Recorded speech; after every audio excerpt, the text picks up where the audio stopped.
At 2:17 in the morning, Noah Bennett found a brown envelope beneath a leather chair in an almost empty hotel lobby. Inside were $12,000 in cash, several private documents, and a handwritten letter beginning with 6 words. For Claire, if I lose courage. The owner was already nearly 60 miles away. Noah had overdue bills, a failing car, and a younger brother, whose college deposit was due in 3 days. No camera covered that corner. Nobody had seen him find it. He could have taken the money and changed his family's life before sunrise. Instead, Noah drove into the rain, and what he returned would prove that the most valuable thing Ethan Cole had lost was not inside the envelope. Ethan Cole had spent 30 years believing that kindness was simply another kind of transaction. At 61, he was the founder and chairman of Cole Atlantic Development, a privately held construction and property company headquartered in Boston, with regional offices and projects spread across the Northeast. The company had built medical centers, office towers, apartment complexes, distribution facilities, and major public infrastructure. Business magazines liked to describe Ethan as disciplined. His competitors used other words: cold, relentless, unforgiving. Ethan preferred realistic. He believed people behaved well when behaving well benefited them. Employees worked hard because they wanted salaries. Investors stayed loyal because they wanted returns. Politicians returned calls because they wanted support. Friends remained close because proximity to power opened doors.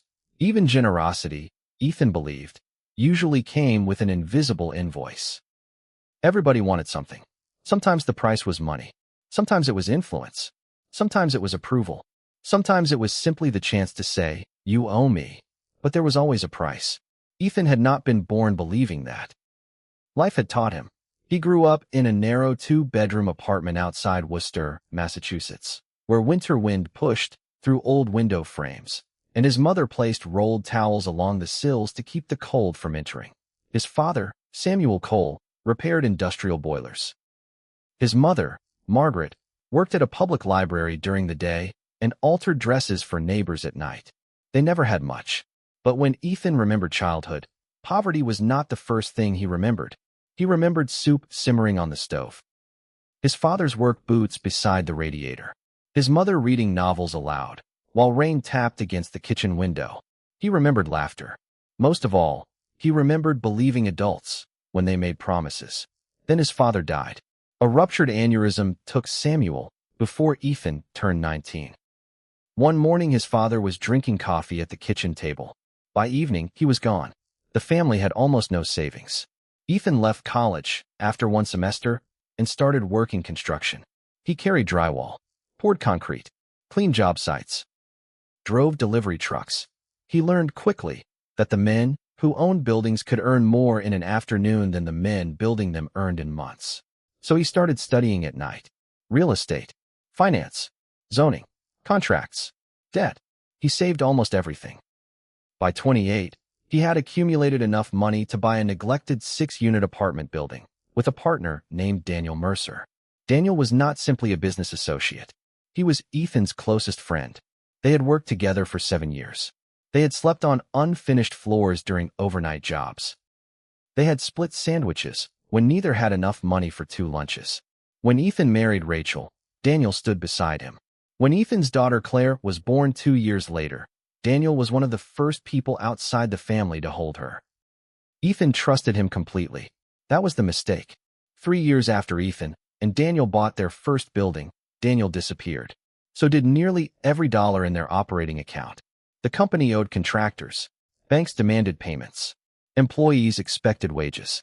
Ethan discovered that Daniel had quietly forged documents, redirected funds, and borrowed against properties without telling him.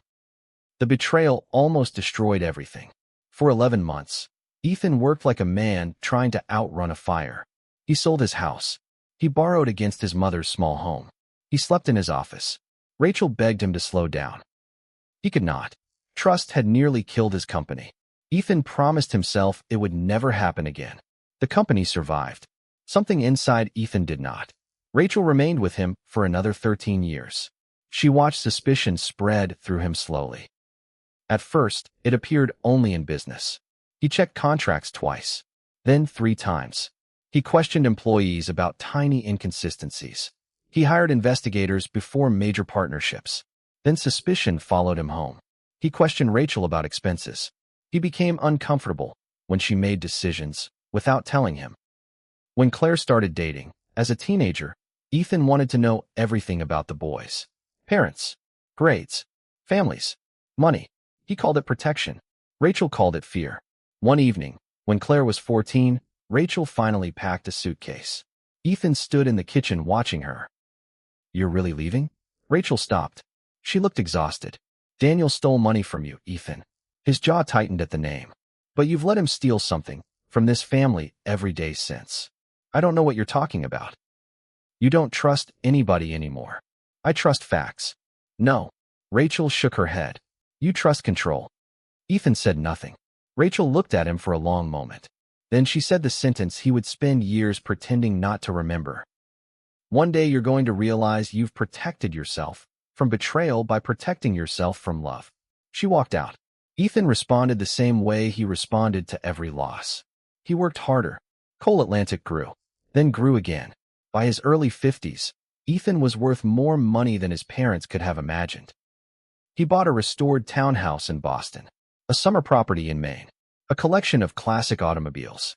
He had assistants, attorneys, accountants, drivers, consultants, and an executive dining room. He could enter almost any restaurant without a reservation. Banks returned his calls within minutes. Governors knew his name. But there were evenings when Ethan stood in his enormous kitchen eating takeout over the sink because there was nobody sitting at the dining table. He told himself he preferred quiet. Then Claire stopped calling. That was harder to explain. At 31, Claire worked as a pediatric physical therapist in Providence. She had built a life deliberately distant from Ethan's world. No corporate boards. No luxury apartment paid for by her father. No position in Coal Atlantic. Whenever Ethan offered financial help, Claire refused. That irritated him. What irritated him more was that he could not understand why. Their final argument happened 4 months before the night at the hotel. Claire had come to Boston for dinner. For the first 20 minutes, everything was civil. Then Ethan asked whether she was still dating a high school teacher named Aaron. Claire said yes. Ethan asked how much Aaron earned. Claire slowly put down her fork. "Why does that matter? I'm asking a practical question." "No, you're measuring him." "I measure everyone." "I know." Something in her voice made Ethan stop. Claire looked around the dining room. At the long walnut table. At the expensive art. At the silver. At the empty chairs. "You know what your problem is?" Ethan leaned back. "I assume you're about to tell me. You investigated Aaron." Ethan's expression changed. Claire saw it. Her face hardened. "You did." "I asked someone to verify his background." "He's a teacher. People lie." "About what? Grading algebra?" "About intentions." Claire stared at him. Then she laughed once. There was no humor in it. "You actually don't understand." "Understand what?" "That someone can love me without wanting something from you." Ethan felt anger rise, because anger was easier than embarrassment. "You're being naive. And you're terrified." The words landed harder than she knew. Ethan's jaw tightened. "Careful." "No. I'm done being careful with you." Claire stood. "You spent my whole childhood testing people. Mom. Me. Everyone. You make people prove themselves until they're exhausted. And when they finally leave, you point at the empty room and tell yourself you were right not to trust them." "Claire, I love you, Dad. But I don't want to audition for the privilege of being your daughter anymore." She left. For 4 months, they did not speak. Ethan told himself she needed time. Privately, he wondered whether she was finally done. That possibility frightened him more than he allowed anyone to see. Which was why, on a rainy Thursday evening in October, Ethan left Boston alone. He was driving toward northeastern Pennsylvania. His mother had died 5 years earlier and had been buried near Scranton, close to the town where her parents had lived. Her birthday was approaching. Ethan visited her grave every autumn. He never told anyone at the company. His assistant simply blocked 2 days on his calendar. Personal travel. No explanation. That year, Ethan carried something unusual with him. A letter. He had written it to Claire 3 nights earlier. Not emailed. Not dictated. Written by hand. 6 pages. He had tried to apologize. Tried to explain Daniel. Tried to explain Rachel. Tried to explain why fear sometimes wears the clothes of caution until even the person wearing it forgets the difference. But Ethan had not sent it. Instead, he folded it into a heavy brown envelope along with several private documents he intended to review during the trip. There was also $12,000 in cash. The money was intended for restoration work on the small church his mother had attended as a girl. Ethan had arranged the contribution privately through the church's elderly caretaker. No company check, no press release, no plaque, no photograph of Ethan handing over a giant ceremonial check. The caretaker had agreed to give the cash directly to the local restoration contractor and record the gift simply as anonymous. It was unusual. Ethan knew that.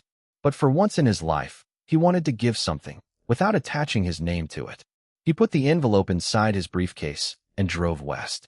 Rain followed him across Massachusetts and into New York. By midnight, exhaustion began pulling at his eyes. He exited the interstate outside Albany and stopped at a small independent hotel called the Briarwood Inn. It was the kind of place Ethan normally passed without noticing. 3 floors, faded brick, a covered entrance, a vending machine glowing beside the lobby. He parked beneath a weak yellow light and walked inside. The lobby smelled faintly of coffee and carpet cleaner. Behind the desk stood a man in his late 20s wearing a navy sweater over a white-collared shirt. His name tag read, Noah Bennett. Noah looked up from a thick textbook. "Good evening, sir." Ethan nodded. "Do you have a room?" "We do. Something quiet. I can put you at the end of the 3rd floor. No elevator traffic." "Fine." Noah entered the information. Ethan handed over his identification and credit card. While waiting, he noticed the book behind the desk. Introduction to Structural Engineering. "You studying?" Noah looked down. "Trying to." Ethan almost asked another question. Almost. Instead, he signed the registration card. Noah handed him a key packet. "Breakfast starts at 6:30. Coffee's available all night." Ethan glanced toward the coffee machine. "Is it drinkable?" Noah smiled. "Depends how tired you are." For a fraction of a second, Ethan nearly smiled back. Then his phone vibrated. A message from his chief financial officer. Ethan looked at the screen and walked away. He sat in a leather chair near the lobby window while returning the call. His briefcase rested beside him. The conversation lasted 17 minutes. A project in Connecticut had encountered a financing problem. Ethan opened the briefcase, removed documents, made notes, argued, closed one folder, opened another. By the time the call ended, adrenaline had sharpened him. He drank a cup of strong coffee and convinced himself he could safely drive another hour before stopping again. It was exactly the kind of decision Ethan made when he wanted his body to obey his schedule. He returned to the desk. "I've changed my mind." Noah looked up. "Sir, I'm going to keep driving. You're already checked in. The system may still charge part of the room." "Charge whatever you need." Noah studied his tired face. "You sure?" Ethan almost resented the question. "Yes." Noah nodded. "Drive carefully." Ethan gathered his papers, closed his briefcase, walked outside, and drove away. He never noticed the brown envelope sliding from between 2 folders. It landed silently beside the leather chair. Nearly 2 hours later, at 2:17 in the morning, Noah left the desk to straighten the lobby. He collected an abandoned newspaper, wiped coffee from a table, moved a chair back into place. Then he saw the envelope. He picked it up. Heavy. There was no name outside. No hotel marking. The flap had been folded closed, but never sealed. Noah carried it behind the desk. He considered putting it directly into the hotel safe. Then he remembered the businessman sitting beside that chair. Noah opened the flap, looking only for identification. Instead, he saw cash. A lot of it. He pulled the bills out, counted once, then again. $12,000. Noah sat very still. His heart began beating differently. Not faster exactly. Heavier. $12,000. To Ethan Cole, it might have been an expense.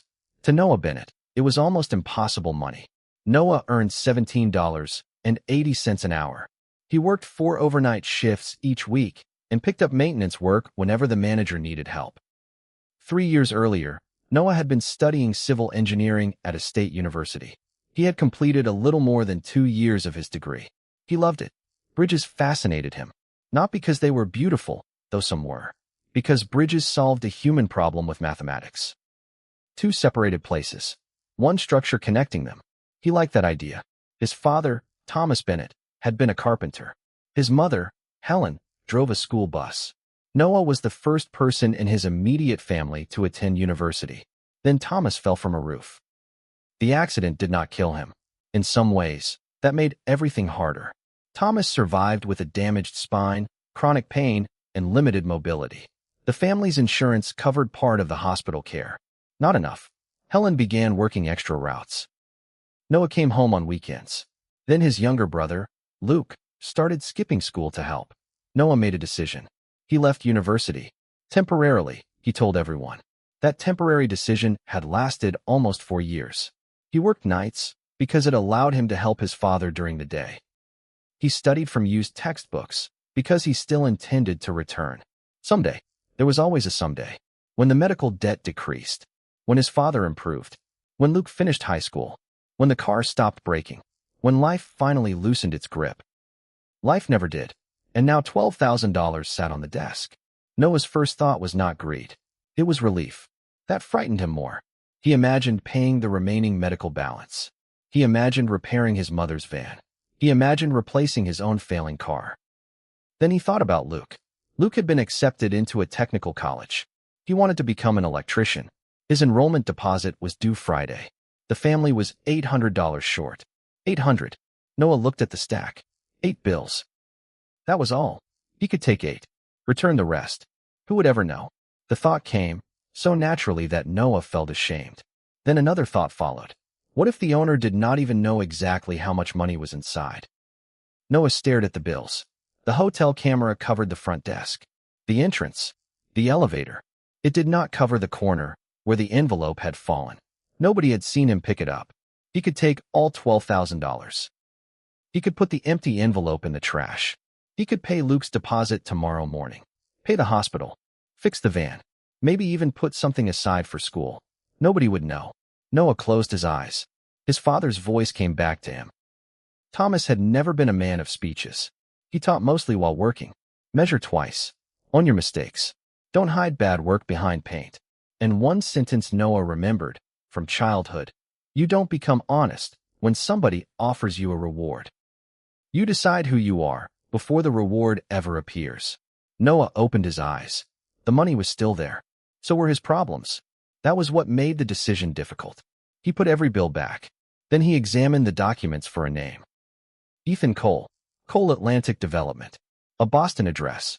There was also a printed travel route with several planned stops. The final destination was near Scranton. Noah saw the folded letter. On the outside, Ethan had written, "For Claire, if I lose courage again." Noah did not unfold it. He did not read a single line inside. He simply stared at the words. He understood them more than he wanted to. Noah had spent almost 4 years saying he would return to school. Almost 4 years telling himself, next semester, next year, when dad gets better, when money improves, when life calms down. He knew how easily later could become another word for fear. Noah checked the hotel reservation. There was a phone number. He called. No answer. He called again. Voicemail. He looked at the clock. 2:31. The sensible thing was to lock the envelope in the hotel safe. Ethan could return for it. But what if Ethan did not notice until Pennsylvania? What if he needed the documents? What if he reached his destination and realized the $12,000 was gone? And for some reason, Noah kept looking at those 6 words. For Claire, if I lose courage again. He called Ethan once more. Nothing. Then Noah called his manager. No answer. Finally, he called Melissa, the co-worker scheduled for the morning shift. She answered, sounding half asleep. Noah, I need a favor. If this is about coming in early, I already hate you. It is. She groaned. How early? As soon as you can. Why? Noah looked at the envelope. I found something a guest left behind. Put it in the safe. I don't think I should. Why? It's important. How important? Noah stared at $12,000. Very.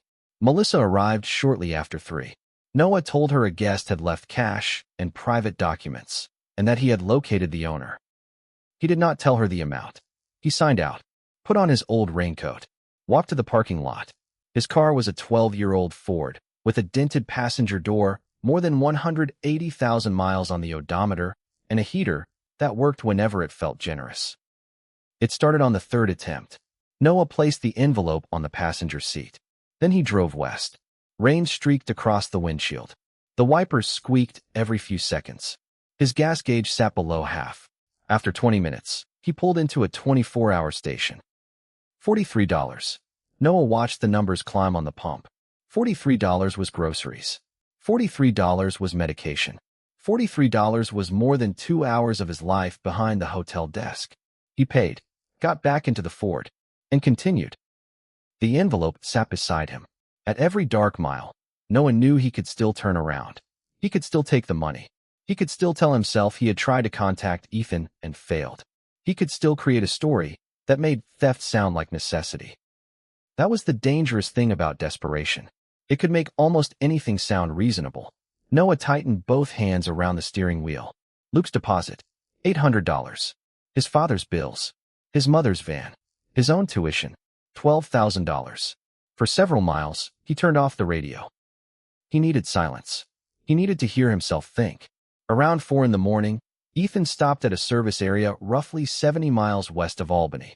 The coffee had worn off. Fatigue returned. He parked beneath bright overhead lights, stepped inside, washed his face, and bought another bottle of water. Back in the car, he opened his briefcase to find the church documents. The envelope was gone. His body became completely still. He searched once, then again, then emptied the briefcase onto the passenger seat. Nothing. $12,000. Gone. The documents could be replaced. The cash could be replaced. Then Ethan remembered the letter. His stomach tightened. He grabbed his phone. Several missed calls from an unfamiliar Albany area number. He called back. Noah answered immediately. Mr. Cole. Who is this? Noah Bennett. From the Briarwood Inn. Ethan closed his eyes. You found it? Yes, sir. Did you open it? Yes. There was no name outside. I opened it to find out who it belonged to. Ethan appreciated the direct answer, without knowing why. How much money is inside? $12,000. All of it. There was a brief silence. Every dollar. Where are you? On the interstate. Heading west. Ethan frowned. Why? To return it. You left work? My coworker came in early. Ethan asked for Noah's location. Noah gave him the nearest mile marker.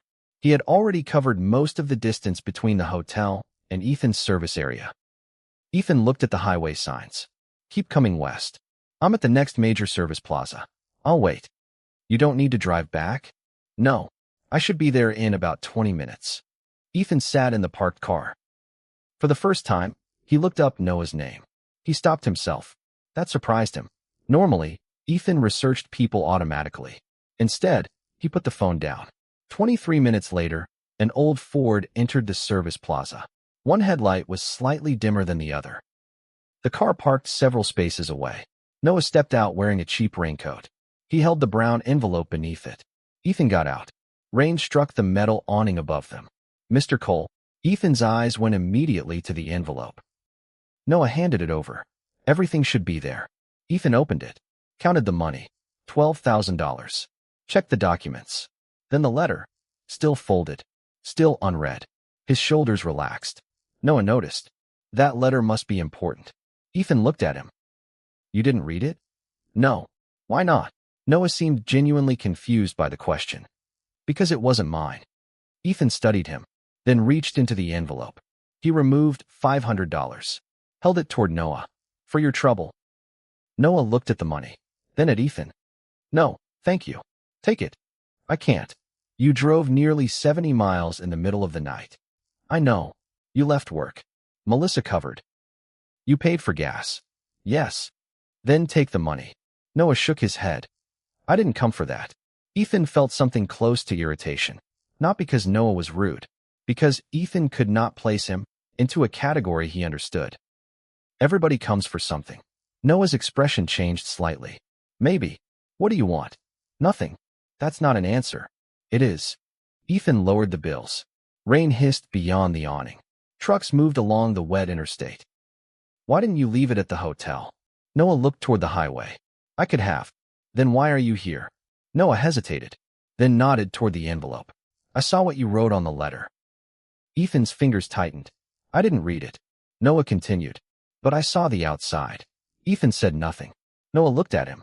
Sometimes people mean to do something important, then fear talks them out of it. Ethan's face changed. Noah said quietly, I figured maybe you needed that letter back before you lost your courage again. For perhaps the first time in decades, Ethan Cole had no prepared response. Noah zipped his raincoat. Drive safe, Mr. Cole. He turned. Ethan called after him. Wait. Noah stopped. What were you studying? Noah looked confused. At the hotel. The engineering book. Oh, are you a student? Not anymore. Why? Noah gave a small smile. That's a long story. I have time. No offense, sir, but I don't. I have to get back before my manager realizes I abandoned the hotel. For the first time, that night, Ethan laughed. Noah smiled, then climbed into the Ford. The engine struggled before catching. Ethan watched the old car disappear into the rain. He remained beneath the awning. $500 was still in his hand. Noah had refused it. Ethan had seen men earning seven-figure salaries betray partners over bonuses. He had watched executives destroy friendships for promotions. He had watched relatives fight over inheritances before funerals ended. Yet a hotel clerk had found $12,000 in an unmonitored corner, driven nearly 70 miles through the rain, spent his own money on fuel, and refused a reward. Ethan's old belief whispered automatically, there must be another reason. But for once, he could not find one. He returned to his car. The brown envelope sat on the passenger seat. He took out the letter. For Claire, if I lose courage again. He stared at those words, then heard Noah's voice. Sometimes people mean to do something important, then fear talks them out of it. Ethan picked up his phone. It was too early to call Claire, so he did something harder. He wrote a message. I wrote you a letter. I've been afraid to send it. I'm going to send it when I get home. You don't have to answer, but I need you to know I'm sorry. His thumb hovered above the screen. For almost a minute, he did nothing. Then he pressed send. His hands were shaking. The next afternoon, Ethan visited his mother's grave near Scranton. The cemetery was small. Wet leaves covered parts of the grass. He carried flowers. For years, Ethan had visited Margaret's grave and told himself he came to remember her. That afternoon, he wondered whether he had really been coming to remember the person he used to be around her. He sat beside the stone. The envelope rested against his leg. Mom. His voice sounded strange in the empty cemetery. I think I've been wrong about something. Wind moved through the trees. Ethan almost laughed. Actually, I've been wrong about a lot. He stayed for nearly an hour. When he left, the $12,000 went to the church caretaker exactly as planned. The letter stayed with him. On the drive back to Massachusetts, Ethan stopped at a post office. He bought an envelope large enough to hold all 6 pages, addressed it to Claire, added postage, then stood beside the mailbox. His hand froze. 30 years of instinct told him to wait. Rewrite it. Make it cleaner. Less emotional. More controlled. Maybe send an email instead. Maybe call later. Maybe wait until Claire contacted him first. Fear had 1,000 intelligent-sounding arguments. Ethan heard Noah again. Before you lose your courage. He dropped the letter into the box. The metal door closed. There was no way to take it back. Ethan stood there for several seconds, then returned to his car. He felt terrified and lighter. But Noah Bennett stayed in his mind. Not sentimentally. Ethan did not know how to think sentimentally. He thought in questions. Why had Noah left university? Why was he studying engineering behind a hotel desk?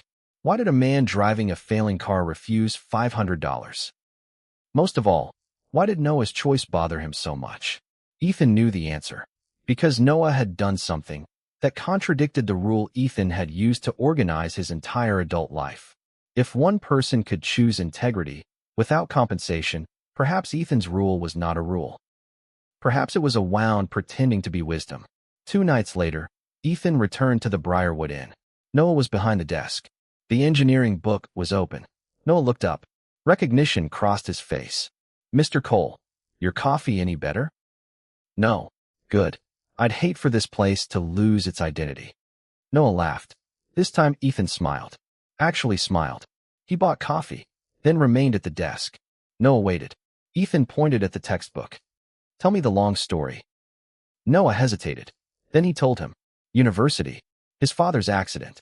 His mother's extra bus routes. The hospital bills. Luke. The college deposit. The almost 4 years that were supposed to be temporary. He did not dramatize anything. That affected Ethan more. People asking Ethan for help usually emphasized suffering. Noah seemed almost embarrassed by his own hardship. Did your brother make the deposit? Ethan asked. Noah looked down. Not yet. When is it due? Tomorrow. How much are you short? Noah immediately shook his head. No. I asked a question. And I know why. I'm not offering anything. Noah studied him. 800. Ethan said nothing. That number landed differently now. Noah had held 15 times that amount in his hands. He could have solved Luke's problem instantly. He had returned every dollar. What happens if you can't pay? The school gave him a short extension because he's waiting on a local trade scholarship decision. When will he know?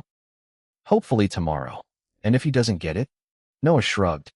We figure something else out. Ethan looked at the engineering textbook. Why engineering? Noah smiled faintly. Bridges. Bridges? I know it sounds childish. It doesn't. Noah thought for a moment. When I was 9, my dad took me to see a bridge being repaired. He was doing carpentry work nearby. I remember looking underneath it and seeing all that steel carrying thousands of people who never thought about why it stayed up. He paused. I thought that was incredible. What was? Something can spend its whole life holding people up, and most of them never even know its name. Ethan stopped moving. Noah looked down at the textbook. I wanted to design things like that. Wanted. Want. The correction was immediate. Ethan noticed. So go back. Noah laughed softly. That's easy to say. How much? How much what? How much would it cost to finish? Noah's face changed. Mr. Cole. Answer. No. I asked for a number. And I'm not giving you one. Why? Because I know what happens next. Ethan leaned against the counter. What happens next? You write a check, because I returned your envelope. Then everything I did becomes a transaction. Ethan was silent. Noah looked directly at him. I don't want that. Something inside Ethan shifted. Noah had just identified the very thing Ethan believed about everyone. And rejected it. Ethan nodded slowly. Fair. He drank the terrible coffee. Then asked, would you accept a job? Noah blinked. A job? Cole Atlantic has a regional project office outside Albany. I'm not an engineer. Not yet. I haven't finished my degree. I know. So what job? Junior project coordinator. Entry level. You'd support our engineering and construction teams. Noah stared at him. You would interview like anyone else. I won't attend. If the managers don't think you're qualified, you don't get hired. Noah said nothing. If you're hired, you earn your salary. After the probation period, employees can apply for tuition assistance. That's company policy, not something I'm inventing for you. Noah's eyes narrowed. No reward? No. No guarantee. None. Then why tell me? Ethan looked at him. Because my company spends a fortune trying to teach judgment, responsibility, and integrity to people who already have degrees. He nodded toward Noah. You demonstrated all three before I knew your last name. Noah looked away. Ethan continued. And because I think I've spent too much of my life noticing credentials and not enough time noticing character. Noah was quiet for so long that the refrigerator behind the lobby market clicked on. Finally, I'll interview. Ethan nodded. Good. But no guarantees. You've mentioned that. I'm serious. So am I. Ethan extended his hand. Noah shook it. Neither man understood, yet how much that handshake would change. The next morning, Luke received the local trade scholarship. It covered his deposit and part of his first semester. Noah was helping his father into a physical therapy appointment when Luke called. Tell me you're sitting down. I'm not. Then Dad better be. Thomas frowned. What's happening? Luke shouted through the phone. I got it. Noah stopped. The scholarship? All of it. The deposit too. Noah closed his eyes. For several seconds, he could not speak. Thomas looked at him. Noah nodded. His father's face changed. Luke kept talking. Noah barely heard him. He thought about $800. 8 bills. He thought about how close desperation had come to giving him permission to become someone else.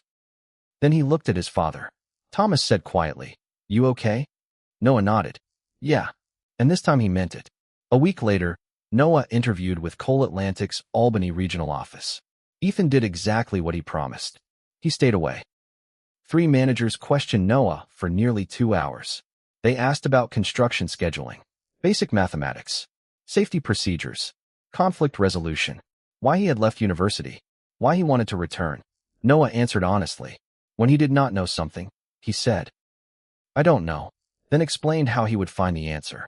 2 days later, Human Resources called. They offered him the position. The salary was nearly 60% higher than what he earned at the hotel. Noah asked them to repeat the number, then asked again whether Ethan had influenced the decision. The Human Resources manager laughed. "Mr. Cole sent us your resume and told us one thing." "What?"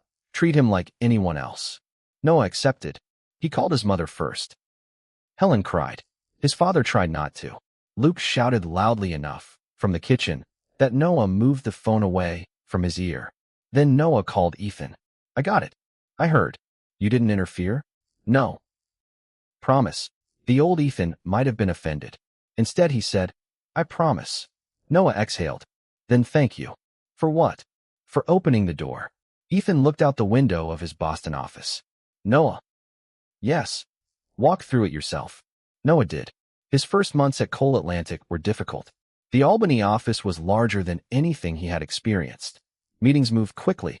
People used acronyms he did not understand. Construction schedules covered walls. Millions of dollars appeared in spreadsheets, as casually as grocery prices. Some employees knew his story. That made things worse. The envelope guy. The chairman's project. Charity hire. Noah heard the comments. He never reported them. He arrived early. Took notes. Asked questions. Studied during lunch. After completing his probation period, he applied for the company's standard tuition assistance program and officially re-enrolled in his engineering degree. 2 evenings each week, he attended classes. Other nights, he studied after work. He went home exhausted, then woke up and did it again. Ethan watched from a distance. He did not protect Noah. That mattered. Noah did not need protection. He needed room. For months into the job, a major renovation project encountered a problem. A subcontractor claimed a steel delivery had been completed. The invoice was approved. Payment was scheduled. Noah was reviewing site photographs while updating the progress log. Something felt wrong. The quantities did not match. He checked again, then compared delivery records. Several serial numbers were duplicated. Noah contacted the site superintendent. Half the steel listed on the invoice had never arrived. The discrepancy was worth more than $200,000. The subcontractor blamed clerical error. Maybe it was. Maybe it was not. Either way, Noah had caught it. His manager asked how. Noah shrugged. The numbers didn't match what was actually there. Word reached Ethan. He called Noah. "You saved us a lot of money." "I did my job." "Most people signed the report. They were busy." "You weren't." "I was." "Then why did you notice?" Noah thought about it. "My dad used to say measurements don't care how tired you are. If you're off by an inch, the wall is still off by an inch." Ethan smiled. "Your father sounds annoying." "He is." They both laughed. Then Ethan became serious. "You know what people were calling you?" Noah looked down. "I heard." "Why didn't you tell me?" "Because if you stopped them, they'd only think they were right." Ethan leaned back. "And now?" "Now they can think whatever they want." That answer stayed with Ethan. So did Noah. Not because Noah was perfect. He wasn't. He made mistakes. Missed a deadline once. Misread a report. Forgot to notify a supervisor about a scheduling change, and spent an entire Saturday helping correct the resulting mess. But he never hid errors. When Noah made a mistake, he walked directly into the responsible person's office. "I did this. Here's what happened. Here's how I'm fixing it." No excuses. No blame. No theater. Ethan slowly realized something uncomfortable. For decades, he had assumed trust meant believing people would never fail you. Noah showed him something different. Trust could mean believing someone would tell you the truth when they did. Meanwhile, Claire received Ethan's letter. For 9 days, nothing happened. On the 10th evening, Ethan's phone rang. Claire. He stared at her name. For one terrifying second, he considered letting it go to voicemail. Then he remembered the envelope. He answered. "Hello, Dad." Her voice was cautious. "Hi. I got your letter." Ethan swallowed. "Okay. I don't know what to say yet. You don't have to say anything. That's new. He almost defended himself. Stopped. Yes. Silence. Then Claire asked, "Who is Noah?" Ethan frowned. "How do you know about Noah? You mentioned him in the letter." Ethan had forgotten. "I said a stranger made me realize something. You said a hotel clerk drove through a storm because you lost an envelope." "Yes." "Tell me." So Ethan told her. Not the polished version. The real one. The cash. The letter. The rain. The $500 Noah refused. The engineering book. When he finished, Claire remained silent. Finally she said, "Do you know what I think?" "What?" "I think you finally met someone you couldn't buy." Ethan closed his eyes. "Yes. And instead of hating him for it, you listened." "I'm trying." "I know." Those two words almost broke him. Claire did not forgive everything that night. Real reconciliation rarely happens in a single conversation. They spoke for 12 minutes, then 20 the following week. Then Claire came to Boston for coffee. Not dinner. Coffee. Neutral territory. Ethan did not ask about Aaron's salary. He did not ask about marriage. He did not offer money. He listened. At first, it felt unnatural, then less unnatural. 3 months later, Claire brought Aaron to dinner. Ethan apologized to him. The apology was clumsy. Aaron accepted it anyway. That night, after they left, Ethan stood beside the dining table. For years, 12 chairs had surrounded it. Usually 11 were empty. That evening, 3 plates remained. 3 glasses. 3 used napkins. Crumbs. A small stain from spilled wine. Ethan stared at the mess and smiled. A year passed. Noah was fully back in his engineering program, while continuing to work at Coal Atlantic. His father began walking short distances with a cane. Luke was thriving at technical college and working weekends with an electrical contractor. The family was not suddenly wealthy. Life did not become magical. Bills still arrived. Cars still broke. Thomas still had painful days. Noah still fell asleep over textbooks. But something had changed. The future no longer felt sealed shut. Then came the bridge project. Coal Atlantic joined a regional partnership to replace an aging river crossing in northern New York. It was not the largest project in the company's history. But to Noah, it was everything. He asked to join the team. His manager initially refused. Noah lacked experience. Ethan did not intervene. Noah prepared a detailed request explaining how his coursework, field experience, and current responsibilities could support the project. He submitted it again. This time, he was approved as an assistant coordinator. The first morning on site, Noah stood beneath the old bridge wearing a hard hat and reflective vest. Steel rose above him. Water moved below. Traffic crossed overhead. He thought of being 9 years old beside his father.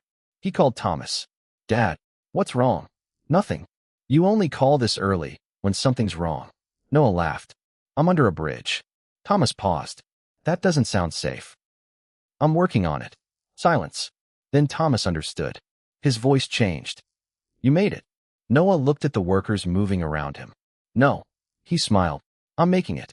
Months later, Noah invited Ethan to the site. They stood beside the river watching new structural sections being installed. Ethan looked upward. "So this is why." Noah smiled. "This is why." Ethan watched workers guide steel into position. Something that spends its whole life holding people up. Noah turned. "You remembered." "I remember more than people think." "That's probably true." They stood quietly. Then Ethan said, "I want to start something." Noah immediately looked suspicious. Ethan laughed. "Relax. I'm not giving you a building." "What?" "A program." "For what?" "Employees who had to leave college or technical training because of family emergencies." Noah's expression changed. "Not just engineering," Ethan continued. "Any field useful to the company." "Why are you telling me?" "I want you to help design it." "Why me?" Ethan looked toward the bridge. "Because people like me design programs for people like you, without asking people like you what they actually need." Noah stared at him, then smiled. "You're learning. Don't sound so surprised." They built the program together. It did not carry Ethan's name. That was Noah's first condition. It offered tuition assistance, flexible work schedules, emergency grants, and mentoring for employees returning to education after interruptions. The first year, 12 people enrolled. A receptionist studying information technology. A warehouse employee finishing a business degree. A single father completing nursing prerequisites. A maintenance worker studying electrical engineering. Ethan attended the first orientation. He sat in the back. No speech. No photographs. No press. He simply listened. Something had changed in him. He had spent decades believing generosity weakened leverage. Now he was discovering that helping people become stronger did not make him weaker. It made the whole structure stronger. Like a bridge. Nearly 3 years after the night at the Briarwood Inn, Noah graduated. Thomas Bennett attended using a cane. Helen cried before the ceremony even started. Luke cheered at inappropriate moments. Noah walked across the stage and received his engineering degree. Ethan sat several rows behind the family. He had tried to decline the invitation. Noah refused to accept the refusal. After the ceremony, Thomas approached Ethan. They had met once before. Thomas extended his hand. "I hear you're the man who gave my son a chance." Ethan shook his head. "No." Thomas looked confused. "Your son gave me one first." Thomas studied him, then smiled. "Sounds like Noah." Claire attended too. Aaron stood beside her.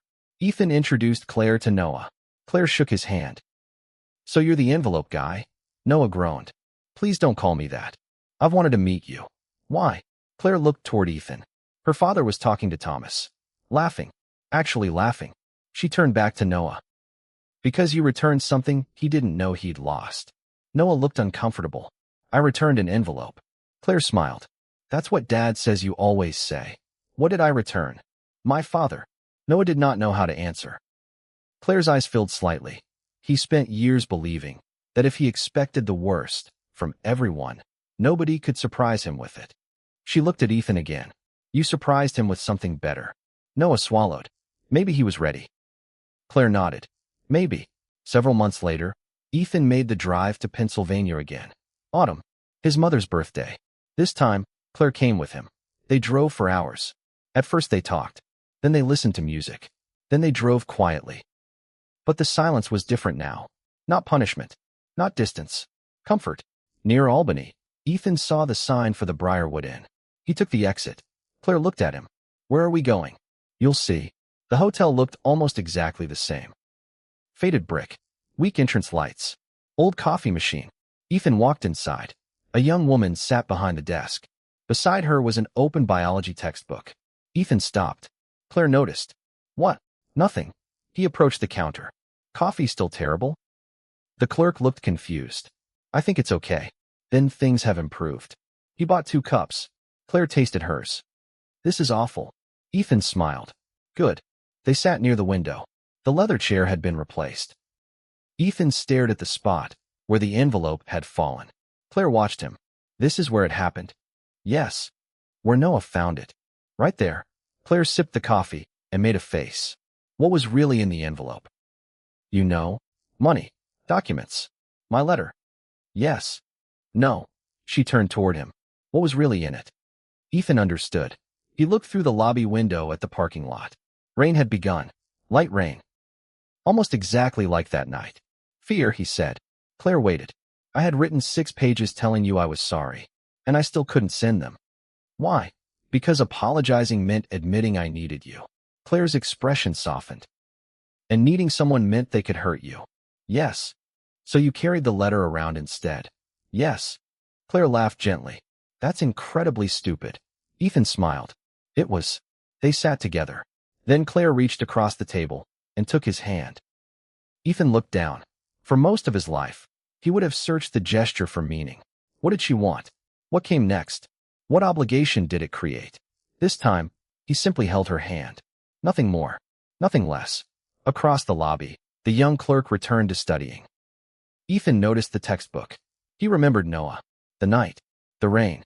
The $12,000. The reward refused. And something else. Noah had never asked Ethan to become a different man. That might have been why Ethan finally did. Noah had simply acted according to his own values. Integrity had entered Ethan's life without argument, without accusation, without demanding anything. It had stood in front of him beneath a highway awning in a cheap raincoat and handed back an envelope. That was enough. Years passed. Coal Atlantic's return-to-school program helped more than 100 employees complete degrees, certifications, and technical training. Noah became a licensed structural engineer. Eventually, he led a small bridge design team. He never became wealthy in Ethan's sense of the word. He became something Ethan came to respect more. Useful.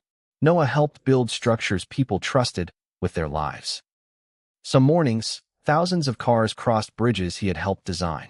Drivers drank coffee, argued with children, listened to music, worried about meetings. Almost none knew his name. Noah liked that. His father had been right. Good work did not need applause to hold weight. Ethan changed too. Not completely. People rarely change completely. He still negotiated hard. Still distrusted vague contracts. Still checked numbers twice. Still became impatient when meetings ran long. But he stopped confusing caution with isolation. He stopped investigating Claire's friends. He started calling people without needing something. He ate lunch with employees. He asked questions and sometimes listened to the answers. He repaired his relationship with Rachel enough that they could attend family gatherings without reopening old wounds. And when Claire eventually gave birth to a daughter, Ethan held his granddaughter, with tears running openly down his face. Claire named the baby Margaret, after Ethan's mother. The first time Ethan held little Margaret, Claire whispered, "Careful, Dad." Ethan looked alarmed. "What? She might love you for free." He laughed, then cried harder. One winter evening, years after the envelope, Ethan invited Noah and his family to dinner. The long walnut table was full. Thomas sat beside Ethan discussing woodworking. Helen argued cheerfully with Claire about dessert. Luke told a story too loudly. Aaron laughed. Children ran between chairs. Someone spilled water. A serving spoon fell. The room was noisy. Imperfect. Alive. Ethan sat at the head of the table. For a moment, nobody noticed he had stopped talking. He looked around. Every chair was occupied. He remembered Rachel's warning from decades earlier. One day you're going to realize you've protected yourself from betrayal by protecting yourself from love. She had been right. That realization once would have filled him with shame. Now it filled him with gratitude. Because being wrong had not been the end. He had been given time to become different. After dinner, Noah helped carry dishes into the kitchen. Ethan followed. Noah glanced at him. "You all right?" "Yes." "You looked strange at dinner." "I was thinking. That's dangerous." Ethan smiled. Then he said, "Do you remember the money?" Noah laughed. "The $12,000? "Yes." "Hard to forget. Did you ever seriously consider taking it?" Noah stopped loading the dishwasher. For years, Ethan had wondered. Noah could have given him a heroic answer. He didn't. "Yes." Ethan looked surprised. "For how long?" "I don't know. Maybe 30 seconds. Maybe 5 minutes." "What did you think about?" "Luke's tuition deposit. Dad's bills. Mom's van. My car. School." Noah closed the dishwasher. "I calculated exactly what the money could fix." Ethan absorbed that. "Then why didn't you take it?" Noah leaned against the counter. "Because I realized something." "What?" "If I used stolen money to solve my family's problems, every time I looked at the thing it paid for, I'd remember who I'd become to get it." He paused. "I didn't want Luke's education to remind me that I stole from somebody." Ethan looked down. "So returning it wasn't easy." "No. I assumed it was." "Why?" "Because good people do good things." Noah shook his head. "Good people are tempted too." That sentence stayed between them. Then Noah said, "Integrity doesn't mean you never want the wrong thing. It means the wrong thing doesn't get the final vote." Ethan slowly smiled. "I wish someone had told me that 30 years ago. Would you have listened?" Ethan considered it. "No." "Then maybe they were waiting until you got old." Ethan laughed loudly enough that everyone in the dining room turned toward the kitchen. In the later years of his life, Ethan kept the brown envelope. Not the money, not the documents, just the envelope. He framed it, not in his office, not where visitors would ask about it. He hung it in the hallway outside his bedroom. Underneath, on a small brass plate, he placed 4 words, "The night I was wrong." Claire saw it one afternoon. She stood beneath it smiling. "You really put that on your wall?" "Yes." "You hate being wrong." "I used to." "What changed?" Ethan looked at the old envelope. "I discovered that sometimes being wrong is the best thing that can happen to you." Claire leaned against his shoulder. He continued, "I thought trust meant knowing someone could never hurt you. And now I think trust is knowing they could. and still having the courage to let them matter. Claire smiled. That sounds almost healthy. Don't exaggerate. She laughed. Outside, Boston traffic moved beneath gray afternoon light. Ethan looked again at the envelope. Once, $12,000 had been inside. At the time, he thought that was what made it valuable. He understood better now. The money had simply created the test. The real value came from the decision made by a tired young man behind a hotel desk when nobody was watching. Noah had bills, responsibilities, fear, a failing car, a family that needed help. He had every reason to look at that money and imagine what it could repair. And he did imagine it. That mattered, because character is not proven by the absence of temptation. It is proven when temptation becomes powerful enough to make surrender understandable. Noah had not returned the envelope because $12,000 meant nothing to him. He returned it because it meant everything, and he still chose not to take it. Years later, Noah drove across the first major bridge he had helped design. Thomas sat beside him. His father's hair had gone almost completely white. His cane rested between his knees. Traffic moved slowly across the new span. Thomas looked through the windshield. You nervous? No. Liar. Noah smiled. A little. Thomas looked at the steel rising around them. You remember that bridge I showed you when you were a kid? Every detail. You wouldn't stop asking questions. I still ask questions. Too many. They reached the center of the bridge. Below them, the river reflected the afternoon sky. Thomas became quiet. Then he placed a hand on Noah's shoulder. I'm proud of you. Noah swallowed. Dad, no. Let me say it. Noah nodded. Thomas looked forward. Not because of this bridge. Noah glanced at him. Then why? Because before anybody gave you an opportunity, you were already the kind of man who deserved one. Noah's eyes filled. He kept driving. A few minutes later, his phone rang through the car speakers. Ethan. Noah answered. You calling to inspect my bridge? I was considering it. It'll hold. That's what people said about the Titanic. That was a ship. Engineering is engineering. Thomas laughed. Ethan heard him. Is your father with you? Yes. Good. There was a pause. Then Ethan said, Claire and Margaret are coming for dinner Sunday. Sounds dangerous. It is. Margaret has discovered permanent markers. Noah laughed. You finally have a house full of people, and now you're complaining. I'm not complaining. You are. I'm observing. Right. Ethan became quiet. Noah. Yeah. Thank you. Noah knew immediately what he meant. Even after all those years. You've thanked me enough. I don't mean for the envelope. Noah waited. For proving me wrong.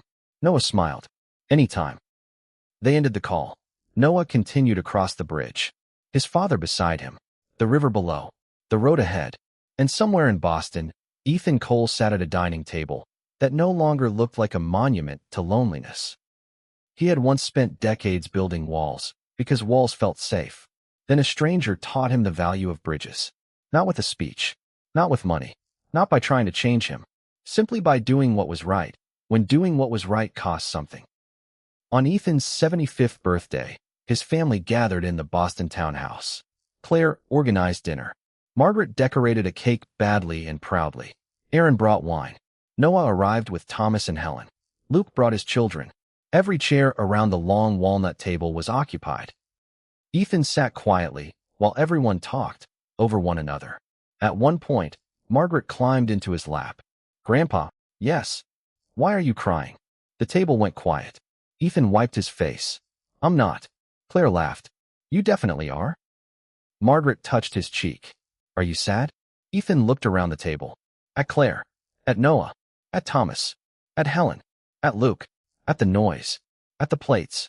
At the people. At everything he once believed made him vulnerable. Then he looked at his granddaughter. No, sweetheart. Then why are you crying? Ethan smiled. Because sometimes you spend a long time thinking you've lost something forever. He glanced toward Noah. And then somebody returns it. Noah lowered his eyes. Claire reached for her father's hand. The conversation slowly resumed. Glasses touched. Someone laughed. Margaret stole icing from the cake. Outside, rain began tapping against the windows.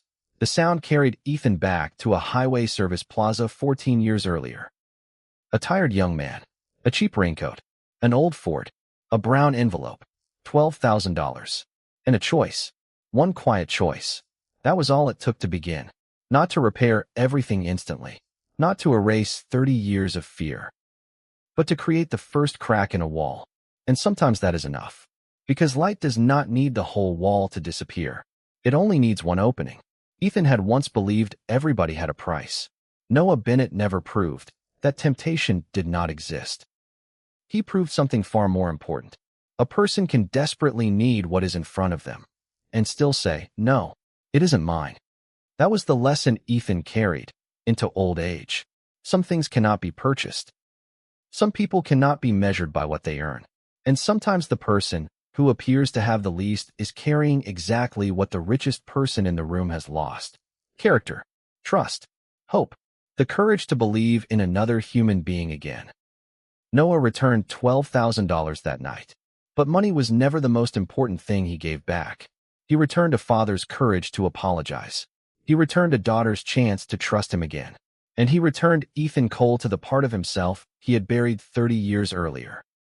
The part that still wanted to believe people could choose what was right when nobody was watching. The envelope contained money. What Noah returned was faith. And perhaps that is why, 14 years later, Ethan could sit at a crowded table, hold his granddaughter, listen to rain against the windows, and finally understand something his wealth had never been able to teach him. Real wealth was never having enough money to need nobody. It was having people around your table who could not be bought and knowing they were there because they loved you.